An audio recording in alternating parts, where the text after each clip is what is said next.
Welcome to Reach, your platform to connect with other executive assistants and acquire game-changing knowledge and perspective.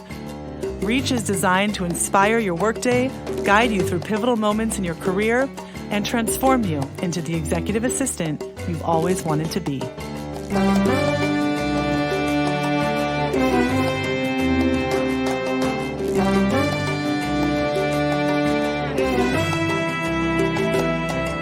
Hello, everyone. Welcome to another episode of Reach. This is your host, Jessica Van. I'm the founder and CEO of Maven Recruiting Group. And today is an episode I have been anticipating for months. So excited to welcome our two guests today. We have a double treat for you today. We have Kenya Graham, former executive assistant to Sara Blakely, and Lisa Magazine, former personal assistant to Sara Blakely. The two of them in tandem supported Sara both on the personal and executive side. And we're going to be welcoming them to the program today. I'm having a definite fangirl moment here because this is really an incredible opportunity to talk to the women behind the woman. Of course, so many of us know Sara Blakely as the iconic founder and CEO of Spanx. She's, of course, just a legendary entrepreneur and really empowering figure for women globally. So excited to have you both here. Thank you so much, Kenya and Lisa. Welcome.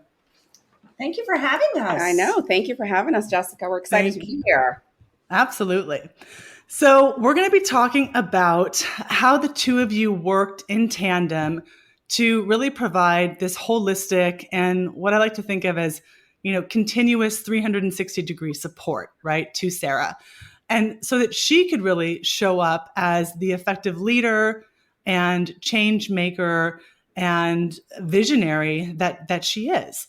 And of course, along the way, as we dive into that, we're going to be addressing the two burning questions that I'm sure everyone wants to know, which are, how do you get a job like that? And is it everything we think it is and more? So really excited for this conversation. To start us off, can the two of you break down for us what it was like to support someone like Sara who, among many accolades that she has earned, some of those are things like top 100 most influential people in the world by Times Magazine. She's been ranked one of the most powerful women in the world by Forbes magazine. So, all that glamour and kind of notoriety aside, what does it take to keep up with someone like Sara and to keep someone like her in motion? It takes a village. Yes. Okay. And to watch her, I think the excitement comes from when like the night when it was the Time magazine influential thing in New York City. I mean, that was such a big moment for her on so many different levels. And, I was at her apartment in New York City that night and watching her get ready and have her nerves, but she was so excited. And for me it was just wonderful on a proud moment to see her get to that level. And it was just a very beautiful moment, but to get her going, it takes a lot of preparation to get her ready. I would say, and I laugh all the time, I would tell my husband this, and when we went remote, he witnessed it a lot just because he would hear me on calls and stuff with Sara and the team. We were her hype. Yeah. Hype girls. You guys are the hype crew. Yes. So while people see Sara on stage and giving, all these great keynotes and fireside chats, really behind the scenes, and I hope this is okay to say, but behind the scenes, she would be a nervous wreck before going out there. And so we were the ones that you look great. You know what you're saying. You can do this. You are the girl. Look at what you've built. Right. We were pumping her up and we were making sure she was 150% prepared every time she walked on stage in front of anyone. Right. That was our job. So, weeks before it started, all the way up until the moment she walked on stage to present or do whatever she was doing. But I really appreciate that. I mean, I think that's, first of all, it's just very human and it's very honest. And that vulnerability is, I mean, whether you own it or not, I think the fundamental thing that we all share as people is that we are vulnerable.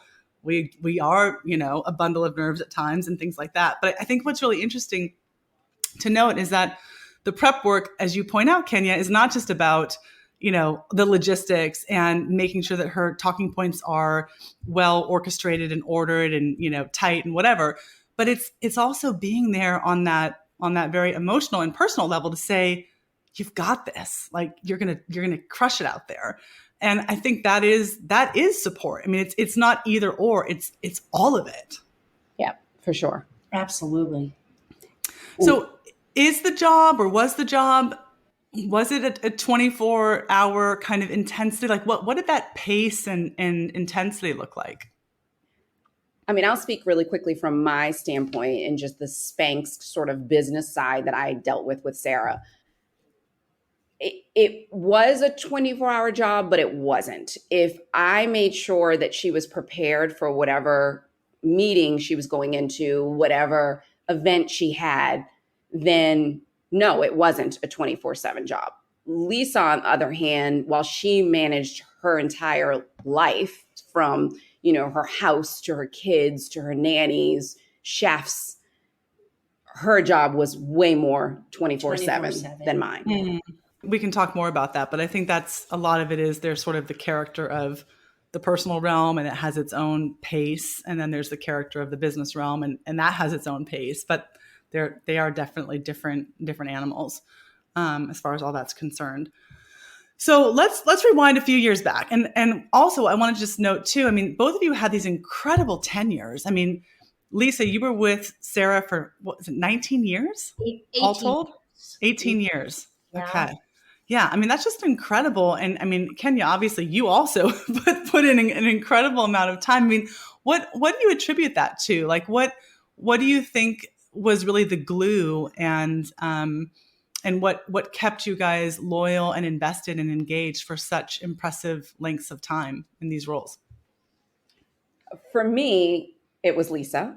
In full transparency, she and I had such a dynamic relationship and connection in terms of making sure that Sara was taken care of and being a step ahead of her at all times.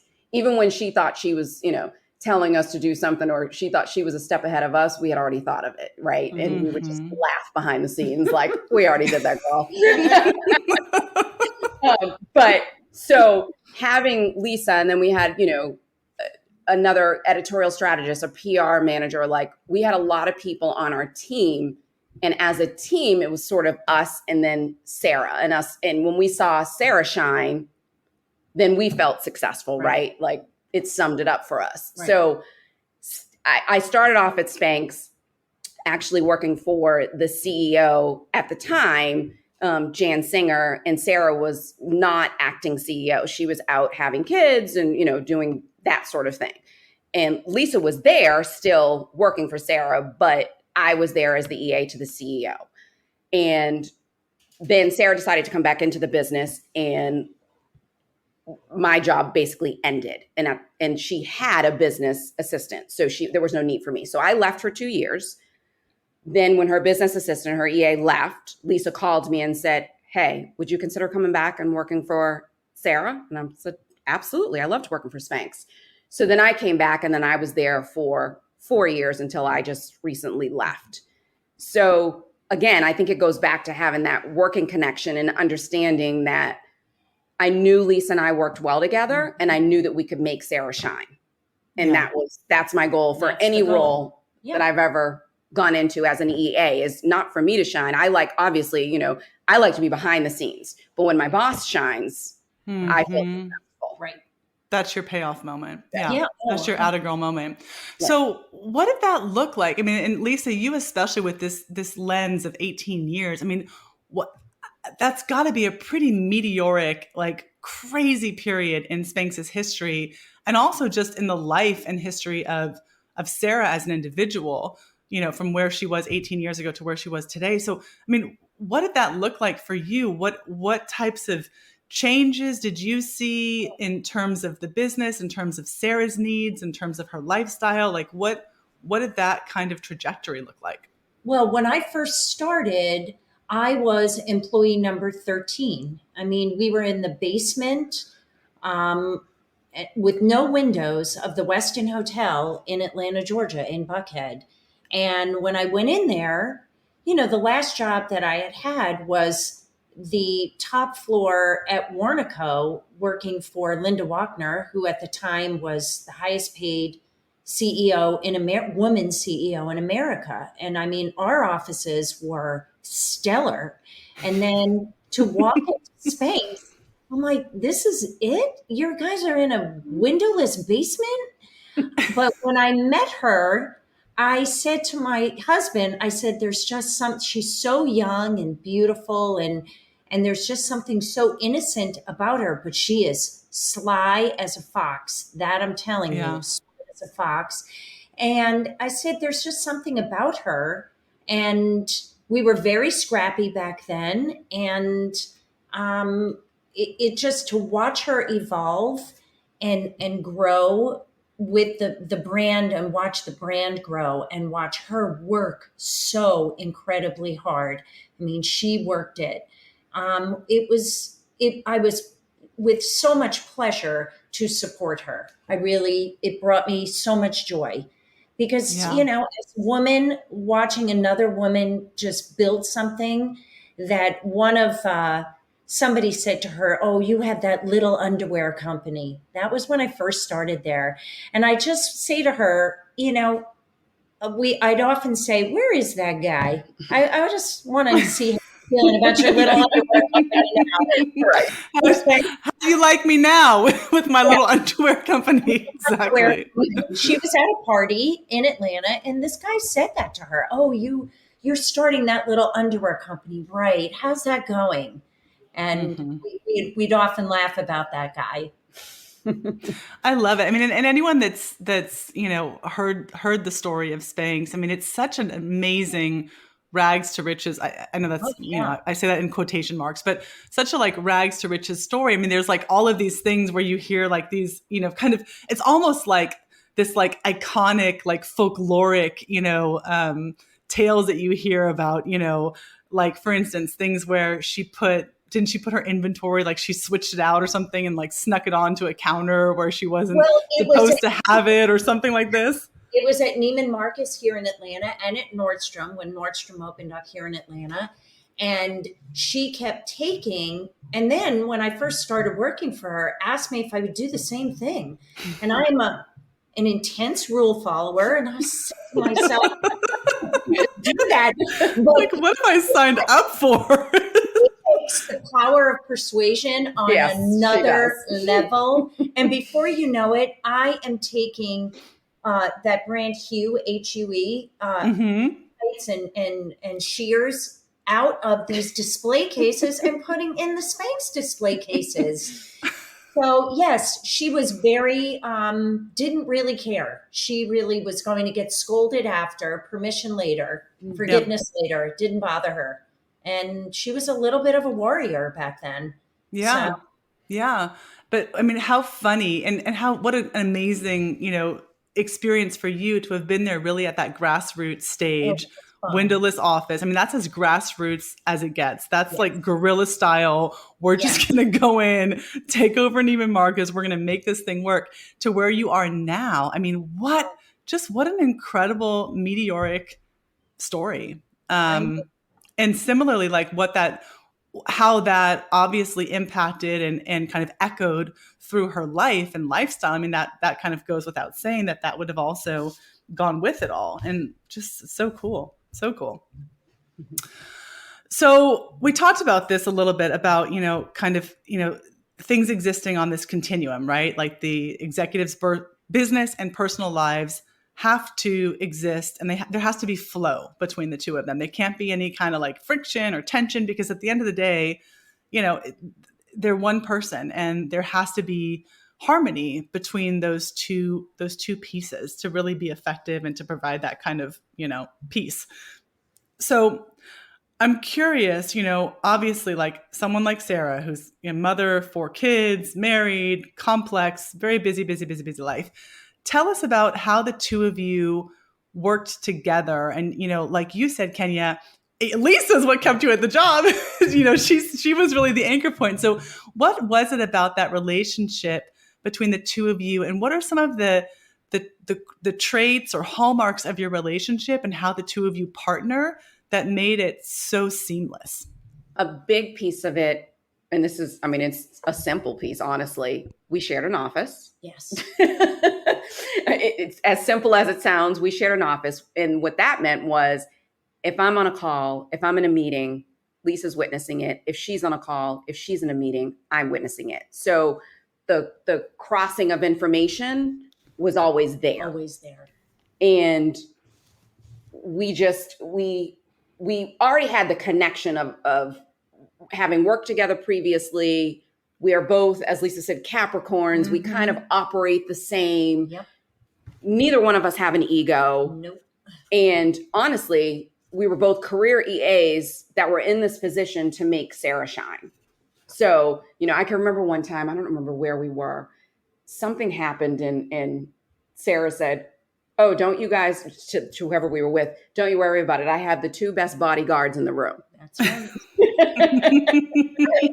I never have a worry in the world if I'm traveling with these two. Right. Yeah. And there was true truth behind that. Like it was King and Lisa. Yeah. We made sure that she was taken care of at all times. And it worked. We shared information. Mm-hmm. I made sure that the business side was the way it was, or I would run things past Lisa, just because of her historical knowledge and say to her, "Hey, what do you think about this?" Lisa would do the same with me. Sara and I have kind of kids around the same age. Well, her oldest.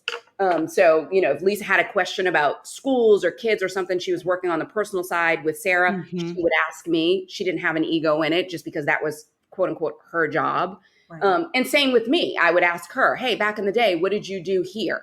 How would this help Sara? What could I do better to help her?" We just literally shared information constantly. Yes. And what were the pieces of information, like for instance, around the business or things like that? What were the pieces of information that were most critical and vital for the two of you to communicate around to make sure that there weren't those, catastrophic hiccups? Historical data. Lisa literally, and even everyone at Spanx knew this, was like a walking encyclopedia. So if I got a call or an email, or Sara copied me on a text or an email with somebody that I'm like, who is this person? I could look at Lisa and say, "Who is Jack Smith?" And Lisa would say, "Jack Smith. She met Jack Smith back in 1999. You're one of those. That's great. At a cocktail party, and he said, blah, blah, blah. And I'm like, "God." And he said, "Your little underwear company." Wow. Yeah. Wow. Yeah. Meanwhile, I can't remember what I did yesterday, but yes, I have 15 years worth of what is now useless knowledge. Yeah, right. Yeah, because you've recently retired. So congratulations. That's huge. That's huge. So, I think it's really interesting too, what you pointed out about how you guys were sharing an office. So you were literally in the same space, could finish each other's sentences, could hear each other's conversations. How do you, what are your thoughts then for those that, because I know with a lot of PAs that work with an EA, that's not the situation. So for instance, the EA may be, office based, or these days more and more, they're tend to be remote, right? And then you've got the personal assistant who tends to be based out of the home or is a little bit more nomadic. They're, meeting with vendors or contractors or errands or what have you. So what are your recommendations in situations like that where you don't necessarily have that kind of, easy kind of ear hustling opportunity, right? How do you suggest working around things like that for those that don't have that situation? I think it's real simple. I think touch bases, every day, to have that. If your boss has, if your CEO has a PA, that you have a touch base with their PA or whoever their, house manager or state manager, whoever that is, you have a consistent cadence with them of meeting with them and sharing information, going over calendars. Right. Because even though Lisa, was more on the PA side, Lisa handled things really from a higher estate manager, director level. So there were people in Sarah's home that were on the ground, right? And so there were so many times that Lisa and I would go over to the home, print out Sarah's calendar, sit with, Sarah's calendar and her husband's assistant Yes. and the house staff. Right. And we would meet with them and go through and say, hey, here's where the kids' breaks are. Here's where Sarah's traveling. Here's where her husband's traveling. That happened all the time. We not only did Lisa and I have the connection, but we had the connection with the entire house staff. Right. And the communication lines were open. And again, we would always joke and say it was, us against her and her husband. And not in a bad way, but just like we needed to make sure we were on point. We had what we needed to be able to make sure that they had what they needed.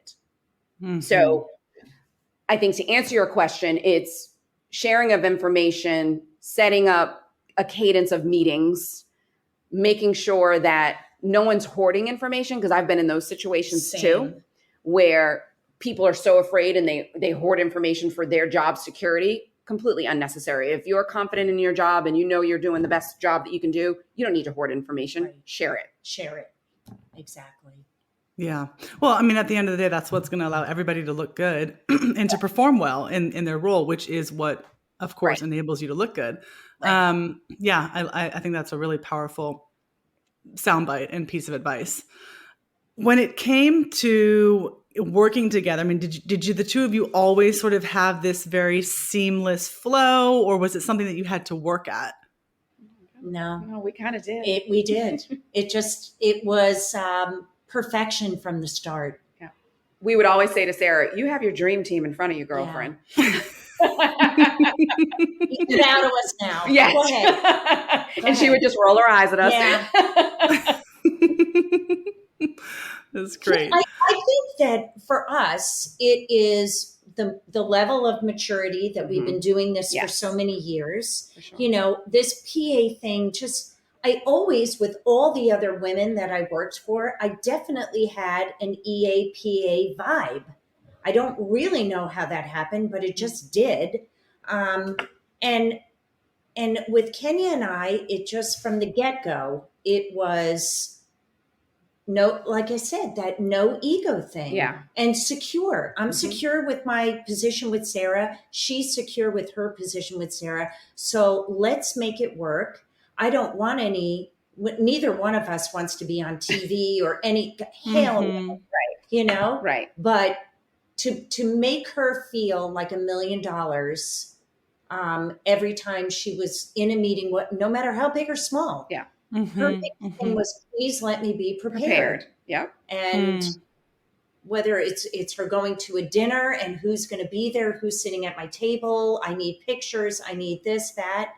We just did it. And we just were in a rhythm from day one. Right. We also had very clear kind of role responsibility. Yes. When I started, Sarah said, I really want you guys to have clear role, defined roles. So I know who to go to. Right.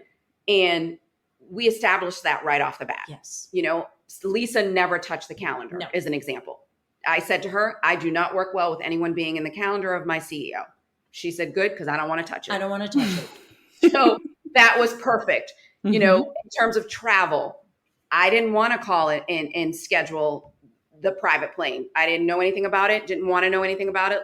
Lisa's like, and I don't want you touching it. I will let you know when I book the flight, and then you can put it on the calendar. Right. So we had definitely very clear, defined roles. Now, that doesn't mean if I was on, vacation that she couldn't step in or I couldn't step in. But while we were both present, we definitely kept a clean line. Yes. Yeah. I think that's really key. Well, being it's very, boundaries, because there needs to be accountability. Yeah, and then there needs to be clarity. If no one's clear on what they do, what their role is, what they're responsible for, that's where things get real murky real quick. Right. Yes. So like, for instance, like you mentioned, okay, so Sarah's going to a dinner party, who's in attendance, giving her the bios and the briefings on those people. Like, would that have been a Kenya thing or would that have been a Lisa thing? Lisa, really? I mean, sometimes I would help, but mostly it was you. Me. Yeah. Okay. Yeah. So that's why Okay. our roles, and that's what I mean when I say, like, yes, Lisa handled more of the PA stuff, but if she was going to DC for a meeting, at the Capitol or whatever, Lisa kind of pulled all of that stuff. Right. I really focused more on the business Spanx side of things. Can you give us, and I'm sure you have a million examples, so feel free to give us more than one example, but I'd love to hear, when you guys think back and reflect upon this incredible ride that you had together, like what's an amazing feat that you pulled off where the two of you just look at each other and without even saying a word, it's just a look, like we did it. Like, can you believe we pulled this off? Like, is there a situation that the two of you can think of today and just laugh about and smile and feel really proud of, and also just impressed that you were able to pull it off? I feel like first of all, there were so many. Yeah. That's why you're the dream team. Literally, there were so many that I feel like I look back and I'm like, oh, wow, she didn't even know that we didn't really know that she had that until she had it. Right. And then we figured out that it was on her calendar. But it's probably the Helsinki, right? I would say this speaking event that she was invited to, it's called the Nordic Forum. I think Business so. Forum. Business Forum or something, yeah. And it's in Helsinki, Finland every year. And the year before she did it, Barack Obama was the keynote. Richard Branson was the keynote. Brene Brown opened for Sara when we got there. Wow. And it's 10,000 people, mostly men. Mm-hmm. So that's a whole different audience vibe than she's used to. Because we're talking about how she started Spanx, and a lot of references, to crotches, gussets, boobs, Right. things like that.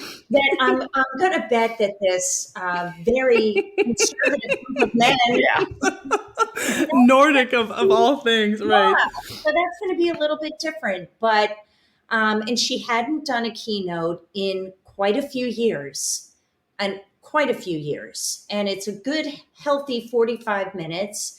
And it was all new, right? And it was all, she wanted to change the whole dynamics of the speech. And so, we had a good 9 months to prepare for it. And, every time we would meet during the week, I would say, okay, I'm getting a little nervous. We're not preparing. Then the next week, all right, I'm getting a little bit cranky. We're not preparing. And, as we got closer and closer, she said, I'm getting really nervous. And I said, well, Kenya's going, I'm going. Her editorial strategist came. She said, I don't think I need 3 people. I said, no, you do. Okay. You do. And each one of us just took our role my job is to prepare her, make sure her, I know this sounds so but it's silly, true. No, but it's true. to make sure she's all good. When we got to Helsinki, I'm working with Sara in the hotel room doing rewrites. Kenya and Jamie are in the venue, making sure this is the side she likes to sit on. What does the stage look like? What color are the chairs? What's the backdrop?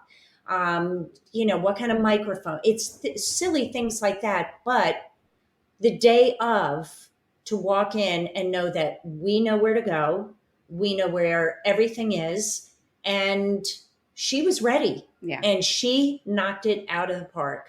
I mean, people she stood was up, ready. people were clapping. Yeah. It was great. And it's funny because the woman that puts this on every year, she later sent me an email and said, you guys were the most prepared team that we've ever had in the background of a keynote speaker. Wow. We laughed all the time, me and Lisa and Jamie, who's the editorial strategist, because you say that look, you're like, what's that look you give me? We all look at each other and we laugh over a glass of wine and go, Helsinki. That's right. It's just the word. Wow. What a moment. And it really was. It really was. But I'm like getting goosebumps because it's just, I can feel the anticipation of something like that. The 9 months of building and just chipping away, prepping, rehearsing, gathering, fact finding, research, diligence, Yep. then getting there and being, I mean, and you do so much for this one moment, but that's Yep. it though. It's like you're queuing them up so that when that moment comes, they just boom, like they go off and they shine. And what a moment of triumph for the two of you to be able to just like see her in her element and know how much you put into bringing that moment together into fruition. Like it's so satisfying. It's a wonderful story. Yeah. And then No, did you also email the White House and be like, and by the way, they said we were better prepared than you guys were because Obama was there before, right? Better than Like, your FYI. That's so great. it also is such a level of trust from her perspective. Like the night before that speech, for instance, the three of us were in her hotel room and, really going through rewrites and does this sound good? Does this sound good? And fact check this. Yeah. yeah. And we were at all the four of us are in the room together in our pajamas and just talking out, well, that doesn't sound good. And for her to have that trust within us Yeah. to say, all right, I appreciate that. I'm not going to use it. Let's go to a different direction. And that also feels very good when you know that your boss trusts you. Yeah. Well, and just the intimacy there. Like, I mean, that's such a good visual. Like the four of you, hanging out in this hotel room in your pajamas, whatever, just cranking through the work. Right. There, I mean, regardless of what people's statuses are, regardless of people's, job functions, titles, wealth, whatever it may be, like at the end of the day, it was the four of you guys in this room crunching it out. And you guys that was the A team right there, and it was, you guys were really aligned in your vision and in your purpose and in your roles. And that's just really something beautiful about that collaboration. I need a Kleenex. I'm getting right. I know. I'm kind of like, very it's really special. I'm curious, like, did you feel like Sarah stayed accessible in the same ways, like through this really, catalytic success and notoriety that she achieved? Like, do you feel like she also stayed accessible in did you still recognize, I guess, that as you said earlier, Lisa, that sly fox, and did you still see that person or no, she is the girl next door, and yet one of the most creative geniuses I've ever met, and she is still that person. She just is. Yeah. And that's how she rolls. She is very real and very down to earth and very approachable, very funny. Yeah. She's just a great person. Yeah. It's beautiful. I mean, it must be, because you don't typically see tenures like what both of you achieved. Right. So question for you, and I'm asking this because this comes up quite a bit with other interview processes that we might run on behalf of, CEOs. And let's be frank, I mean, most of the CEOs that we run searches for are typically men. I love when we get a female CEO to run a search for, but they're not as many. But more and more and more, even the candidates that are interviewing for roles as the executive support, not even necessarily for the personal realm, but for roles where they'd be supporting in the executive business realm, we get requests where the candidate, it's requested that they sit down with the wife for a meeting, or that they meet the wife as part of the vetting process and part of the interview process. Since both of you have both worked in such close proximity to the family, right, in this role, like, I'm curious what your opinion is of a request like that. Does that feel appropriate to you in the case of somebody supporting on the business side? Or I guess what would go through your head, and why do you think somebody like a wife might be introduced into the interview process as a decision maker? I feel like my initial reaction is, not necessarily the wife, but maybe if the wife has an assistant, that would be a better matchup in a more reasonable request. I worked for 2 men in my career, and the rest I always worked for women. And this is why it was just 2 men. Okay. And again, Lisa's retired, so she can say whatever she wants because she is not trying to get another job. So go ahead, Lisa. Tell us what you want to say.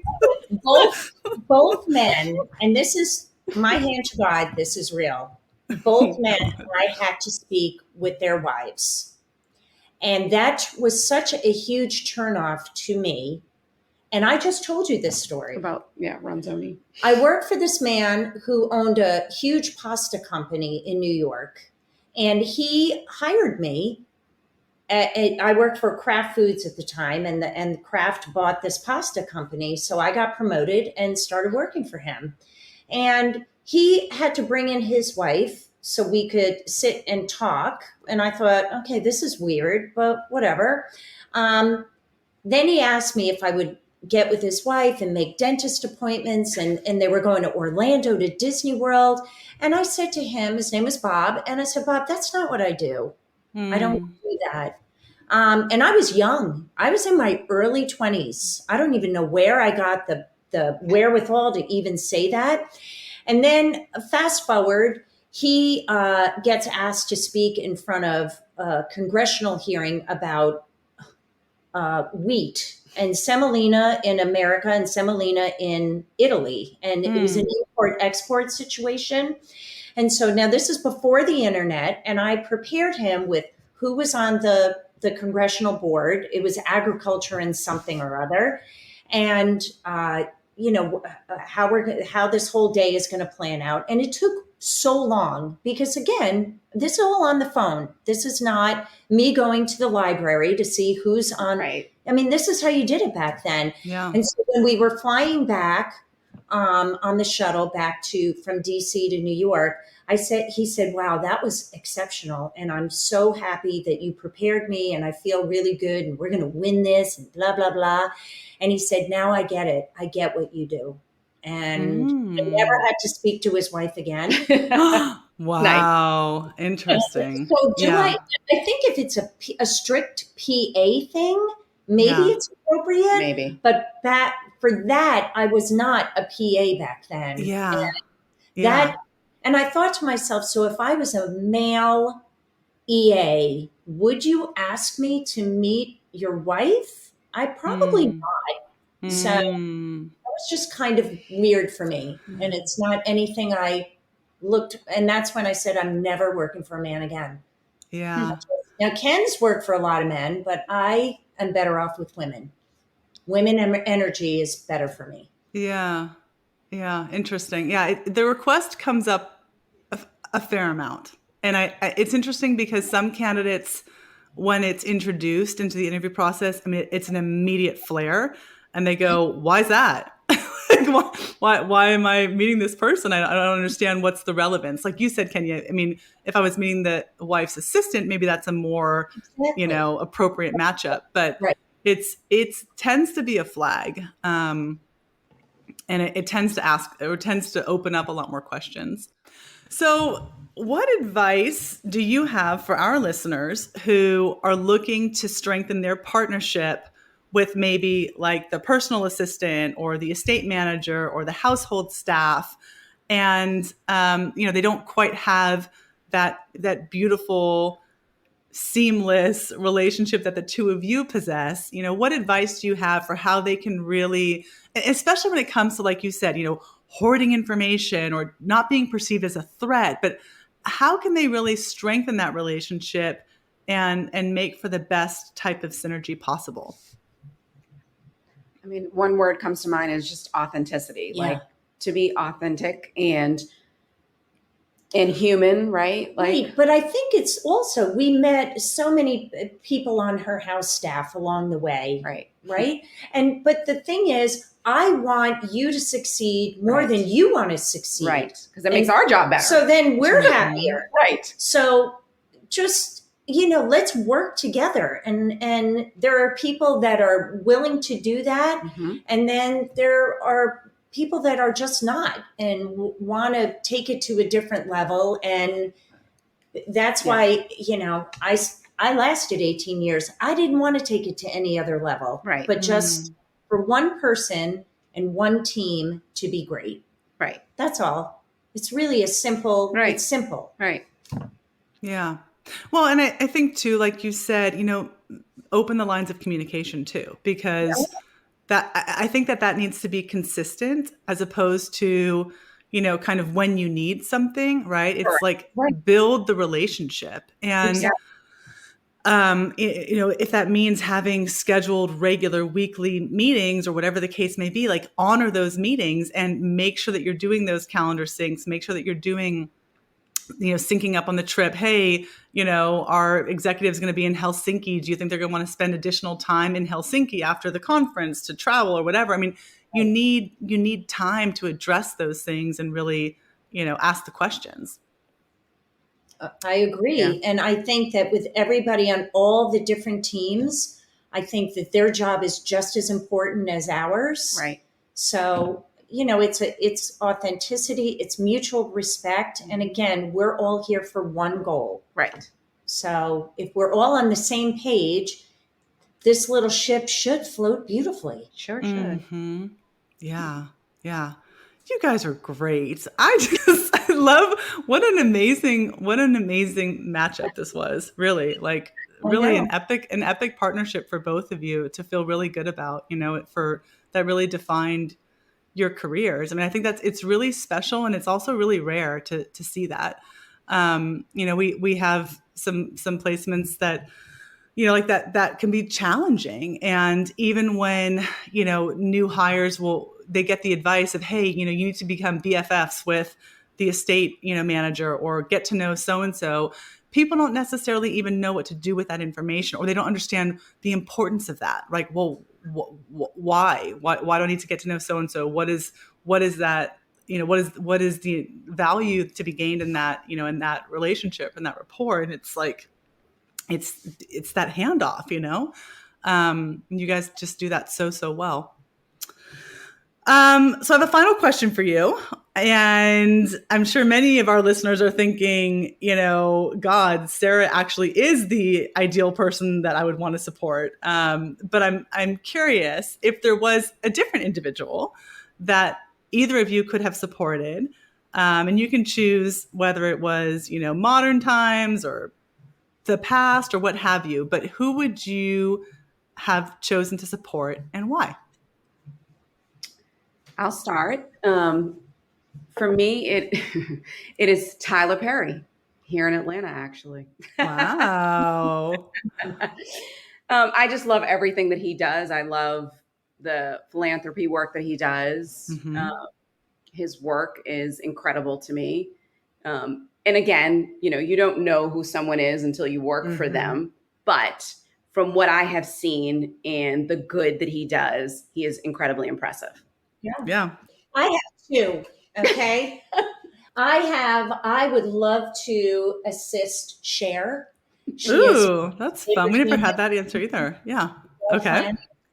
And if you know anything about Cher, like I do, okay, you know that she was told no and you're not good enough her whole life. I mean, not now, obviously, because she's Cher.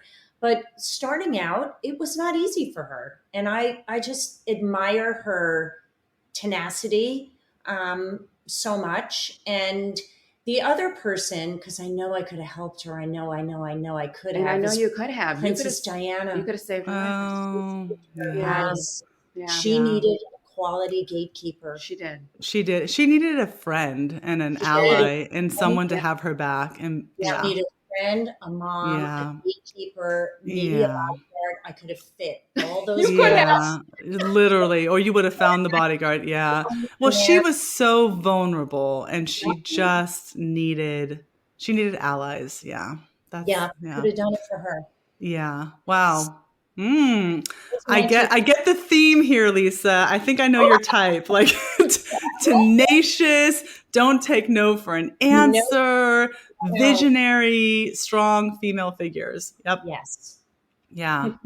So I don't cool. take no for an answer. Neither does Kenya. No, you can't.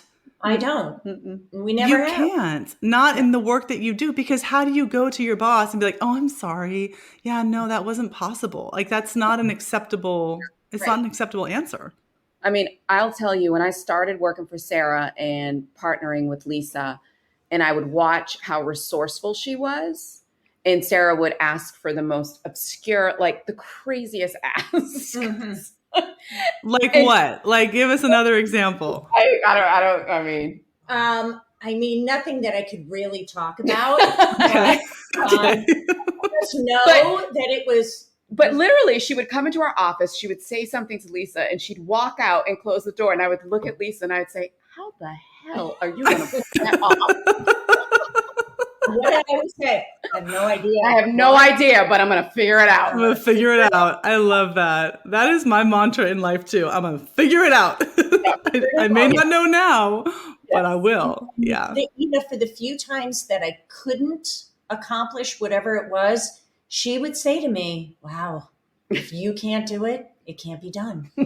Wow. Say, well, Wow. maybe so. In my mind, I'm like, is that possible? But maybe, Wow. That's gotta feel good. you know. I mean, Yeah. one time we were both in San Francisco. She had a speaking engagement, and she had just joined Instagram. I could say this. Yeah, you can. I can say this. Delta won't be mad. Delta won't be mad at me. She had just joined Instagram, like literally 4 days before we go to this big meeting with Reid Hoffman, and she had a speaking engagement at Stanford University. I mean, it was a big 2 days. It really was. And so we're at the San Francisco airport, and she is just having a moment to decompress and is trying to get these videos queued up to post them. And she was new, so she didn't really know how to do it.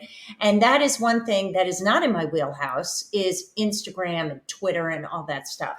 Mhm. So I said to her, I'm going to get on the plane, and, we're boarding. So let's go. I'll be there in a minute. Well, all of a sudden, I'm listening to something on my headphones, and then all of a sudden, I hear the flight attendant say the boarding doors have been closed. And I look next to me, and she is It's an empty seat. I'm like, oh my God. And I got up and I said to the flight attendant, my friend, and she started calling me, and she said, they closed the door. And I said to the flight attendant, I said, isn't there anything you could do? And she said, well, who is it? I said, it's my boss. And she said, well, why didn't she hear it? I said, I'm not sure. She said, who's your boss? I said, she owns Spanx, and I promise you it'll be a lifetime of Spanx for you and anyone that opens the door. And she said, oh, is it Susan Blakely? I'm like, Susan. Close enough. Yes. Susan, where are you? And sure enough, they opened the door and let her in. Wow. Wow. And the FAA or whoever it is. Yeah. They never open the door. They are so like, no, Federal Aviation Authority, we are not opening the door. And Yeah. she walked on the plane, and I was like, get in that seat. And they both come back, and Sarah tells the story, and she goes, I mean, I said to Lisa, drop the mic, retire now. You got me on the plane. I Yeah. Drop the mic. Yeah, that's your moment. I mean, I would have done it, because the next flight was a 10 p.m. red eye, and this was like at 2 p.m. Yeah. And I certainly wasn't getting off the plane. Right. Yeah. No. So yeah, we worked it, and she got on it, Yeah. and all was good. Yeah. And somebody earned themselves a lifetime of Spanx. Yes, and I took really good care of them. That's great. Well, this has been such a treat. You guys are worth the wait in every sense of the word. This has been such a fun episode, and I really, really appreciate the two of you being here. You guys are just delightful, and I wish we were in person, because I feel like we need Cosmos and we need to toast right now, because this is just such a great tribute to all that the two of you accomplished, and to your friendship and partnership and your allegiance, and just, to being good people and supporting one another. Like what a great great model. So thank you both for joining us today. Thank you, Jessica. Thank you for having us. Reach is brought to you by Maven Recruiting Group, who specializes in placing executive assistants and support staff for the Bay Area's most prominent executives and companies. If you've enjoyed being part of our podcast community and are interested in becoming part of our candidate community, we're currently hiring for roles in San Francisco, Silicon Valley, and Los Angeles. You can visit us at www.mavenrec.com to see some of the roles we're currently working on and to submit your resume.